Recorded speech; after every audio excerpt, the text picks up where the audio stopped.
For nearly 5,000 years, one city has stood at the center of human history. Sacred to Jews, Christians, and Muslims alike. Every empire wanted it. Every prophet walked its streets. It has been destroyed twice, besieged 23 times, attacked 52 times, captured and recaptured 44 times. No city in human history has seen more blood, more fire, more war. And still, it stands. This is Jerusalem. Using AI trained on ancient texts and archaeological records, we rebuilt this story. We walk through 3,000 years of Jerusalem, from the first Canaanite walls to Rome's final fire. You will not just hear this story, you will live it. Let us begin. Where you see Jerusalem's ancient walls today, go back to where this story truly begins. You open your eyes. The year is 3000 BC. You are standing inside the oldest city on Earth. Around you, a small city clings to a dry, rocky hill. No river, no harbor, no natural wealth.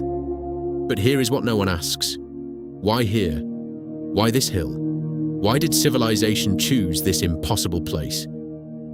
The first settlers arrived around 3000 BC, but they chose this hill for one reason: a hidden spring. Archaeologists found evidence of human settlement here as early as 4500 BC, making this among Earth's oldest cities. They called it Jebus, a Canaanite city-state ruled by the Jebusites, perched above the Kidron Valley. Egyptian records from 1800 BC, the execration texts, mention this city as Rusalamum. The name meant peace. A city named peace, yet it would know more war than any other city in history. But why? The answer is geography. Jerusalem sits at the crossroads of 3 continents: Africa, Asia, and Europe. For 1,000 years, the Jebusites held this city. Then came a warrior king who would change everything. Around 1000 BC, King David of Israel set his eyes on the Jebusite fortress. The city seemed unconquerable. The Jebusites laughed. They said, "Even the blind and the lame can defend this city against you, David." David did not attack the walls. He sent men through the city's secret water tunnel from below. The city fell from within. David renamed it the City of David and made it the capital of a united Israel. David dreamed of building God a permanent temple, but God said, "Not you. Your son will build it."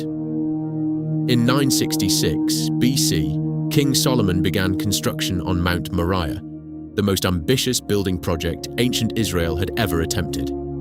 7 years later, Solomon's temple stood complete: cedar from Lebanon, gold from Ophir, stone from Jerusalem's own hills. Inside the temple's innermost room, the Holy of Holies, Solomon placed the Ark of the Covenant. The Ark contained the 10 Commandments. But what happened to it? No one alive today knows for certain. For 370 years, the temple stood and Jerusalem thrived. Then came a king from the east, unlike any other. In 605 BC, Nebuchadnezzar II of Babylon rose to power, the most feared conqueror of the ancient world. Jerusalem had defied empires for centuries, but Babylon's army numbered in the hundreds of thousands. In January 589 BC, Nebuchadnezzar's army surrounded Jerusalem. The siege would last 30 months. By the second year, Jerusalem's food was gone. The historian Jeremiah recorded, "The famine was grievous." In July 587 BC, the walls broke. Babylonian soldiers poured into Jerusalem like a flood. On the 9th of Av, 586 BC, Nebuchadnezzar's commander Nebuzaradan set fire to Solomon's temple. The Babylonians looted everything, but the Ark of the Covenant, the most sacred object on earth, was never found. Nebuchadnezzar exiled the Jewish people to Babylon. Jerusalem was left in ruins, empty, silent, abandoned. You are probably thinking, how did a people survive losing everything? The answer is in what they carried. They wrote in Psalm 137, "By the rivers of Babylon, We sat and wept when we remembered Jerusalem. For 48 years, Jerusalem lay in ruins. Then, from the east, came something no one had predicted. In 539 BC, Cyrus the Great of Persia conquered Babylon and did something no conqueror had ever done before. The Cyrus cylinder, discovered in Babylon in 1879, records his decree: let all exiled peoples return home. In 538 BC, the Jewish exiles began the long march home. After 48 years in Babylon, Jerusalem awaited. Construction of the Second Temple began in 536 BC, on the exact same spot as the first, Mount Moriah. By 516 BC, the Second Temple was complete. Jerusalem lived again, though the elders who remembered the First Temple wept. Jerusalem was reborn.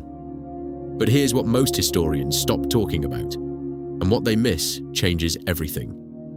In 332 BC, Alexander the Great swept through the entire Persian Empire, destroying everything in his path.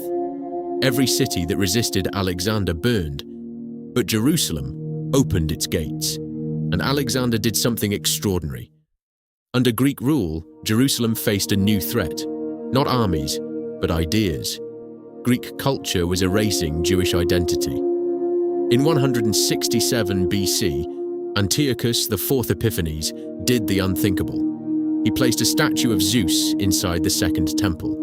A priestly family called the Maccabees refused to submit. They launched a revolt that would become legendary. After 3 years of guerrilla warfare, Judah Maccabee recaptured Jerusalem in 164 BC. The temple was cleansed. For a century, Jerusalem was free again under the Hasmonean dynasty. But something far larger was coming. In 63 BC, the Roman general Pompey besieged Jerusalem. The Hasmonean dynasty had destroyed itself through civil war. Pompey captured the temple, and he did something that shocked the ancient world. He walked into the Holy of Holies. Under Roman rule, a man named Herod was appointed king of Judea in 37 BC, a builder of impossible ambition. Herod expanded the Temple Mount and rebuilt the Second Temple into the most magnificent structure in the ancient world. The historian Josephus wrote, "Whosoever had not seen Herod's temple has never seen a beautiful building in his life." But under Rome, Jewish resentment was building. By 66 AD, it exploded into the Great Jewish Revolt. Rome's emperor sent his son Titus with 4 legions, 80,000 soldiers, to crush Jerusalem once and for all. Jerusalem had survived Babylon, it had survived Greece, but nothing in its long history had prepared it for what came next. In April 70 AD, Titus began the assault. Roman battering rams pounded Jerusalem's outer walls day and night. Inside Jerusalem, the famine was catastrophic. Josephus recorded, "Mothers fought their own children for food. After 5 months, the outer walls fell. Then the second wall. Then the Antonia fortress, the last defense before the temple." You are wondering, did Titus plan to destroy the temple? The answer has divided historians for 2,000 years. On the 9th of Av, 70 AD, the same date the first temple burned, Herod's temple caught fire. The fire consumed everything. The great marble walls cracked in the heat and collapsed. The temple was gone. Titus ordered the entire city demolished, but one section of the Temple Mount retaining wall was left standing. By September 70 AD, Jerusalem was razed. Over 1 million people had died. The city was ash and silence. Historians call this the Jerusalem paradox. The more empires tried to erase this city, the more eternal it became. Archaeologists confirmed the Western Wall's largest stone weighs 570 tons, moved without machines, without wheels. They destroyed it twice, besieged it 23 times, attacked it 52 times, and still, it stands. 5,000 years of war, fire, exile, and rebirth, all compressed into one hilltop, one impossible city. Babylon is gone. Persia is gone. Greece is gone, Rome is gone, and Jerusalem is still here.